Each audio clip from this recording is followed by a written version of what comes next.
The watch arrived on an ordinary Wednesday, wrapped in brown cardboard and stamped with a cheerful birthday sticker that somehow made it feel sinister. My husband was washing dishes, sleeves rolled, warm water steaming against the chill of the evening, while I wiped crumbs from the counter. The doorbell rang, a soft, harmless sound that would later divide our lives in two. He opened the door, smiled, and said, "Your parents sent me something." I barely looked up. "That's nice," I murmured, distracted, unaware that in that moment everything was about to shift. He tore through the packaging casually, like someone unwrapping socks, not expecting meaning, just politeness. "A watch," he said, pulling out a black velvet box. My body reacted before my brain did. A cold ache bloomed in my chest. I stared at the box too long. It was too sleek, too expensive, too deliberate. "Don't touch it," I whispered. He turned, confused. "What? Why?" "Please," I said, firmer now. "Just don't." Something in my tone froze him. He set it on the counter, and for a moment, the silence grew thick enough to hear the hum of the refrigerator. I dried my hands slowly, watching him, watching it. "It's a trap," I said. He laughed nervously, trying to lighten it. "A trap? It's a birthday gift." But even he could feel it's something wrong, something heavy. I wrapped the velvet box in a tea towel, careful not to touch the surface, and placed it gently on the table like a live wire. I took a photo. Clean lighting, sharp angle, not from memory, but evidence. Then I searched the serial number online. The model appeared instantly. A luxury watch. Retail price $3,800. My pulse thudded. My parents had never sent anything worth more than $50. Not because they were cruel, but because they couldn't. They'd lived modestly their entire lives, thrift store clothes. Frozen dinners, expired coupons. I'd been quietly paying their bills for years. So where did this come from? I turned the phone toward him. "Look at this." He blinked at the price. We both went silent. It wasn't generosity, it was bait. I knew my parents. I knew their patterns, their sudden bursts of kindness that always came wrapped in guilt. And I had a hunch about where the money came from. A bad one.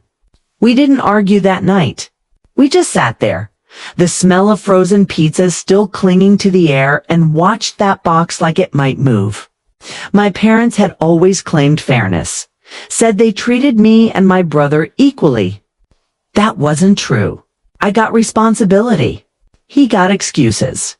He was the dreamer, the gifted one who never finished anything. Dropped out of university twice, then moved back home to rethink his path. I was the one who covered the bills and cleaned up behind him. When I married my husband, a man who ran a small charity feeding the homeless, my mother called him kind, but not ambitious. My father asked if I planned to work forever. Still, they pretended to support us, even accepted part-time positions at the charity when they needed extra income. We thought it was a way to help them feel useful. For a while, it was, but then things changed. A new supplier showed up, my father's idea. He said he'd found a local company with better rates, better ingredients, a better deal overall. My husband reviewed the papers.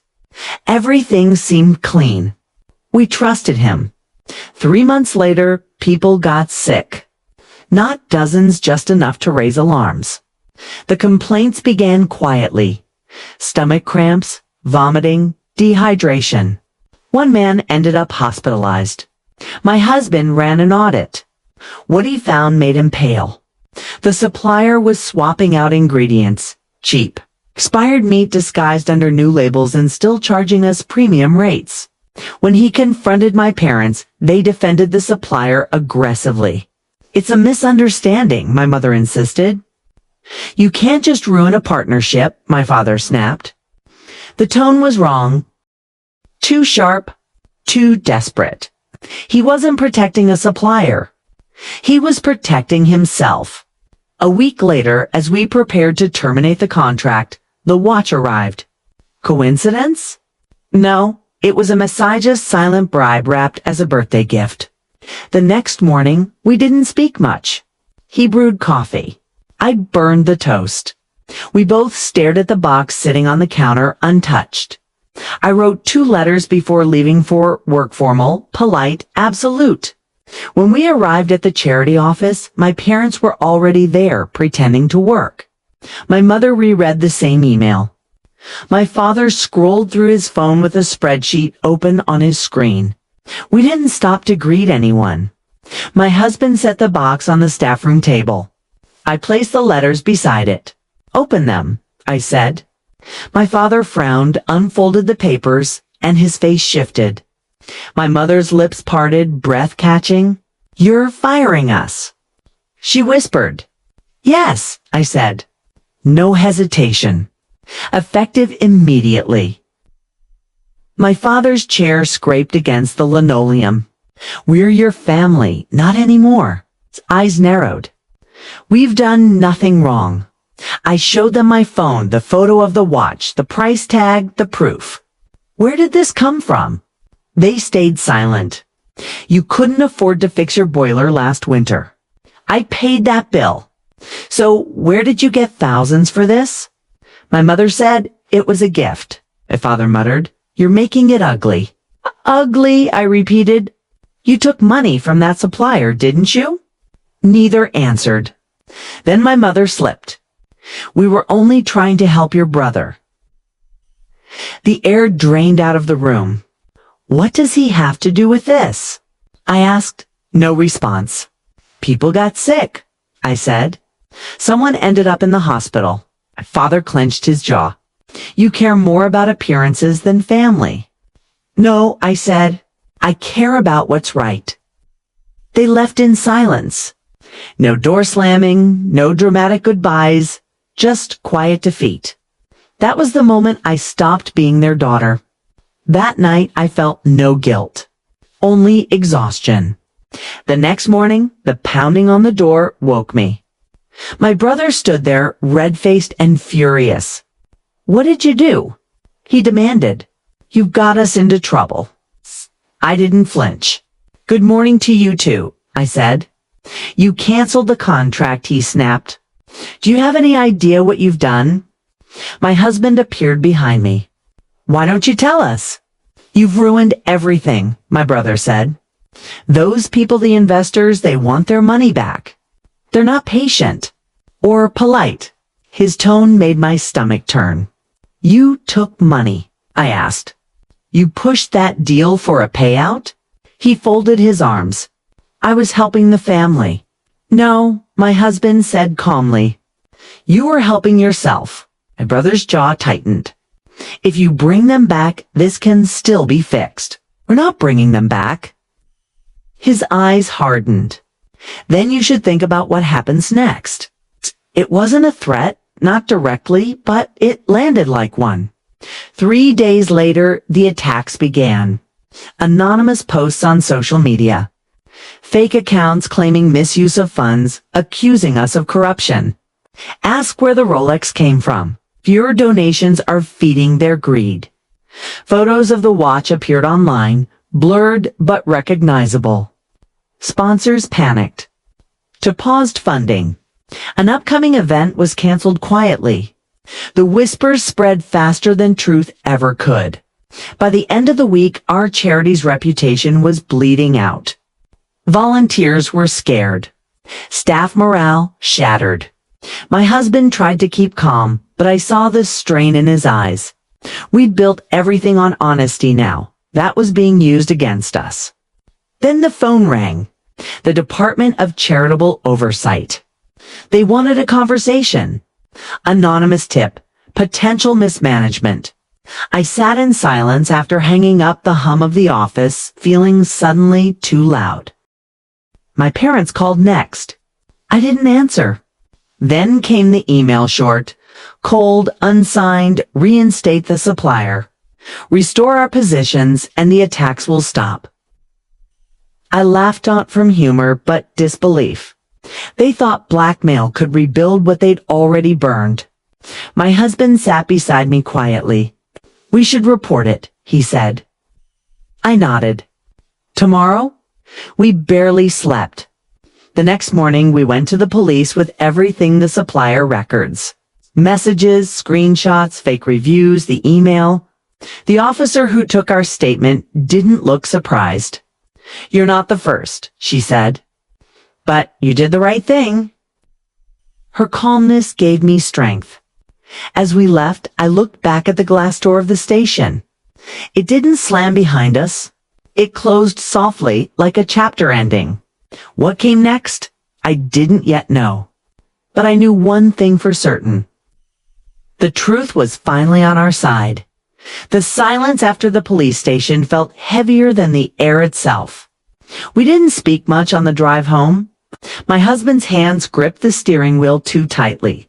Knuckles pale, eyes fixed, straight ahead. I watched the rain start to fall, thin streaks at first, then heavier, blurring the world outside. It felt poetic, like the sky itself was washing something away. By the time we reached home, I already knew what would come next. My family wasn't going to stop. People like them didn't surrender. They shifted tactics. The first sign was the mailbox. A plain envelope. No return address.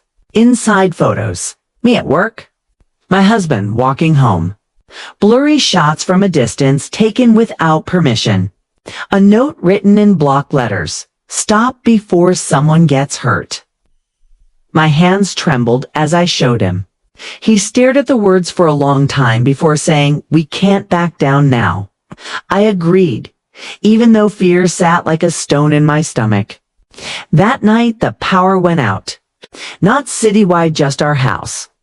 The darkness felt deliberate. My husband grabbed a flashlight, checked the fuse box, found nothing wrong. "It's them," I whispered. "They're trying to scare us." He nodded once, eyes calm but jaw set. We lit candles, sat close together, and decided this would not end in silence.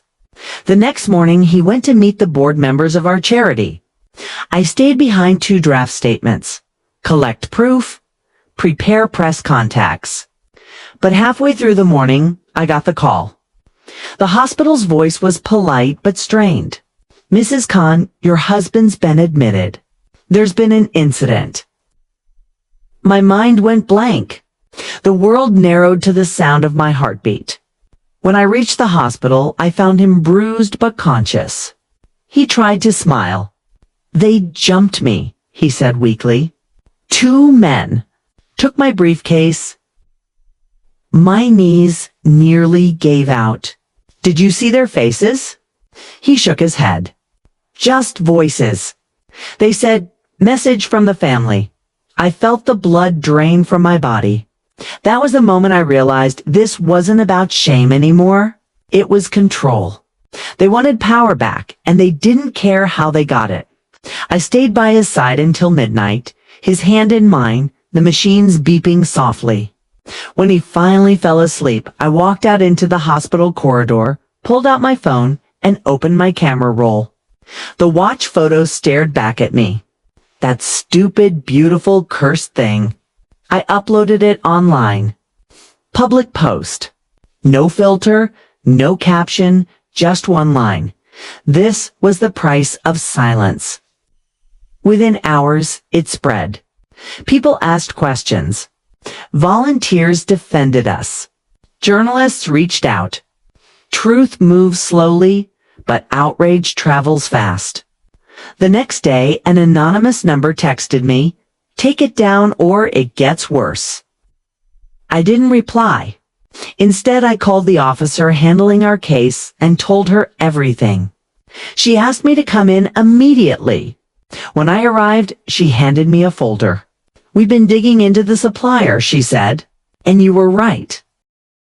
Your father signed off multiple falsified invoices. Your mother moved the payments through your brother's account. It's serious." My breath caught. "What happens now?" "We'll need statements." maybe a court hearing. But this could put them away. I thought about that for a long time. Prison. My parents. My brother. People who'd raised me, hurt me, built my morals, and then shattered them.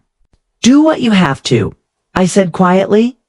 That night, I went home and sat beside my husband. He was resting, face pale, but peaceful. The nurse had dimmed the lights. I whispered, "They won't touch us again." He squeezed my hand without opening his eyes. Promise? Promise. Days passed.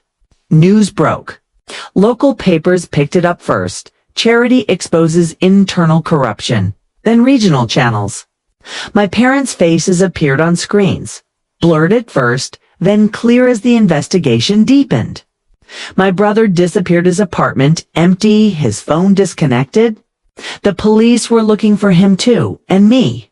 I became the unwilling face of honesty. Reporters called me brave, some called me cold. But inside, I felt hollow.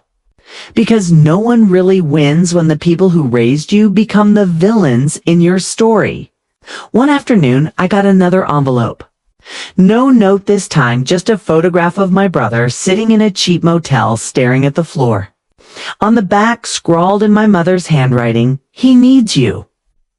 For a long time, I didn't move. Then, I drove. The motel was 2 hours away, on the edge of town where streetlights flickered and the air smelled like gasoline. When I found the room, I didn't knock, I just opened the door. He was there, thinner, haunted. "You shouldn't have come," he said. "You sent for me," I replied. He didn't deny it. For a moment, neither of us spoke. Then I said, "Why did you do it?" His voice cracked. "Dad said it was temporary. Just until we got ahead." I believed him. You always do. "They said you wouldn't understand." "You're right," I said softly. "I don't—" His eyes filled with tears. "They're going to jail. You know that? They did it to themselves." He looked away. "And me. That depends on you." He reached into his jacket, pulled out a USB drive, and slid it across the table. "It's everything. The bank transfers, supplier deals, even Dad's messages. I've kept copies." I was scared. My throat tightened. "Why give it to me now?" "Because you're the only one who still cares." Kay picked it up, feeling its weight. It wasn't much, just plastic and data, but it could end everything. "You need to turn yourself in," I said. "They'll go easier if you cooperate." He shook his head. "They'll destroy me." "They already did," I whispered. When I left, he didn't stop me. The next morning, I gave the USB to the officer. That was the final piece. Within a week, arrests were made. My parents in handcuffs on the evening news. My brother surrendered 2 days later. The world saw justice. I saw heartbreak. The trial dragged on for months. I testified. So did my husband. The defense tried to paint it as a misunderstanding, a family dispute turned bitter. But evidence speaks louder than excuses. The judge didn't look at me when he read the sentence. 3 years for fraud, 6 months suspended for cooperation in my brother's case. When it ended, I walked out into sunlight that felt too bright. Reporters shouted my name, microphones thrust forward, questions flying. I just kept walking. The charity survived, slowly rebuilding its reputation. Donations trickled back. Volunteers returned. But I was never the same. I'd learned too much about loyalty, silence, and the price of truth. Months later, on another ordinary Wednesday, a small parcel arrived at our door.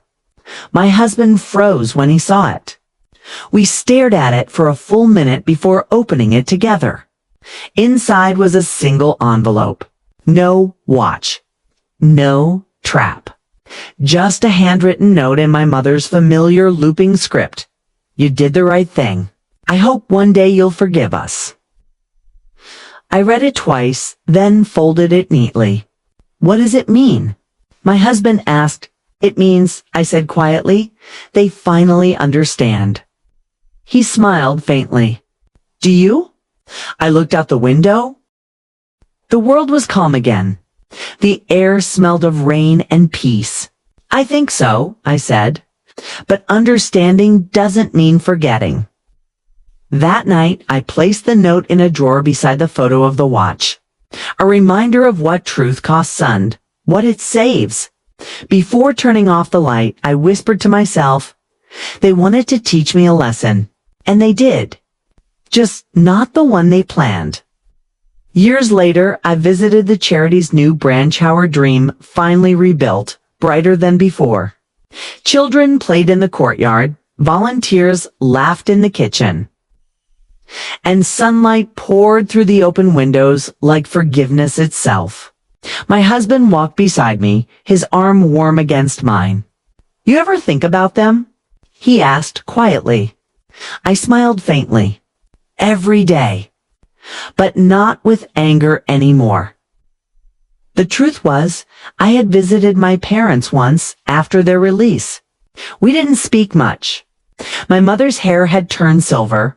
My father's hands trembled slightly when he poured tea. They didn't apologize with words. They didn't have to. The silence between us was softer now, like a wound finally turning into a scar.